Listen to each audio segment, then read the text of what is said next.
Mission 2024 को पूरा करने भाजपा अल्पसंख्यक समुदाय पर जोर देती नजर आ रही है। इसी योजना के तहत प्रधानमंत्री ने मंच से पसमानदा समाज का जिक्र किया।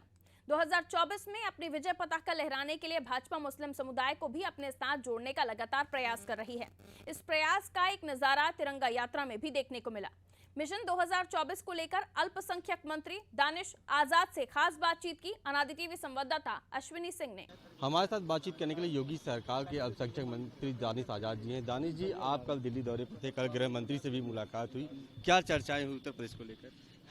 किस तरीके से हम उत्तर प्रदेश के युवाओं के लिए, यहाँ के अल्पसंख्यक समाज की बेहतरी के लिए काम करें, ये आदरणीय अमित शाह जी ने, हमारे आदरणीय गृह मंत्री जी ने हमें बताया। हमने उनको अवगत कराया कि किस तरीके से यूपी गवर्नमेंट यूथ के लिए, माइनॉरिटीज़ के डेवलपमेंट के लिए काम कर रही है, और उन्होंने कई सारे बिंदु बताए जिस बिंदुओं के माध्यम से, उनके सजेशन, बहुमूल्य सजेशंस के माध्यम से हम अपने उत्तर प्रदेश की यूथ के लिए और माइनॉरिटीज़ के डेवलपमेंट के लिए काम करेंगे। जिस तरीके से तमाम हमारी योजनाओं का लाभ बिना भेदभाव के, बिना भ्रष्टाचार के ग्राउंड लेवल तक सबको मिल रहा है, एक विश्वास, एक भरोसा मोदी जी पे और योगी जी पे आम जन को एक बढ़ रहा है। और जिस तरीके से खास तौर पे मुस्लिम युवाओं के बीच में और हमारी बहनों के बीच में एक जो भरोसा मोदी जी और योगी जी के नेतृत्व के प्रति है, इस भरोसे को और मजबूत करने का काम मैं करूंगा।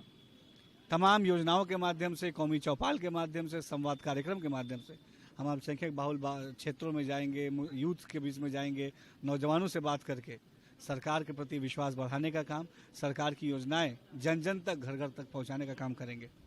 प्रधानमंत्री नरेंद्र मोदी जी जब बनारस दौरे पर आए तो उन्होंने मुस्लिम और अल्पसंख्यक समाज को लेकर चिंता जाहिर की, खासतौर पर पसमानदा समाज को भी लेकर चिंता जाहिर की थी। तो आपके ऊपर एक जिम्मेदारी, क्योंकि आप उत्तर प्रदेश के अल्पसंख्यक विभाग के मंत्री हैं, तो किस तरीके से उनको जोड़ा जाए, उसको लेकर क्या तैयारी, अपनी रणनीति तैयार की है? अल्पसंख्यक समाज के विकास के लिए हमारी सरकार मोदी और योगी जी के नेतृत्व में लगातार बेहतरीन काम कर रही है। और पसमानदा समाज, जो हमारे मुस्लिम समाज का बैकवर्ड समाज है, उसके उत्थान के लिए, उसके एजुकेशन एम्पावरमेंट के लिए, उसके वुमेन एम्पावरमेंट के लिए, उनके एम्प्लॉयमेंट के बेहतरी के लिए हमारी सरकार लगातार ग्राउंड लेवल पर ठोस काम कर रही है।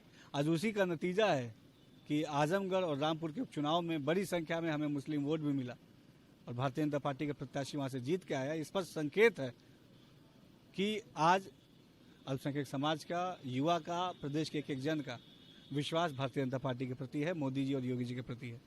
एक ये भी देखने को मिलता था कि हमेशा मुस्लिम समाज भारतीय जनता पार्टी से अलग रहता था, लेकिन पहली बार तिरंगा यात्रा में ऐसा देखने को मिला कि चाहे वो बच्चे हों, चाहे वो बुजुर्ग हों, चाहे महिलाएं हों, बड़ी संख्या में वो इस बार तिरंगा यात्रा में शामिल। तो क्या इसके पीछे क्या रणनीति थी कि आपने सभी को जोड़ा और इस तिरंगा यात्रा में शामिल कराया? ये एक विश्वास है। जिस तरीके से मोदी जी और योगी जी धरातल पे सबका साथ, सबका विकास हमारा नारा नहीं है, ये हमारा वचन है, ये हमारा संकल्प है। इस संकल्प को हमने पूरी ईमानदारी से धरातल पे सबके विकास के लिए, सबके साथ लेके जो हम तेजी से विकास की तरफ आगे बढ़ रहे हैं, ये उसी का नतीजा है कि आज समाज के सभी वर्ग, चाहे किसी जाति, धर्म, मजहब के लोग हों, उनका एक विश्वास हमारी सरकार के प्रति, मोदी जी और योगी जी के प्रति है।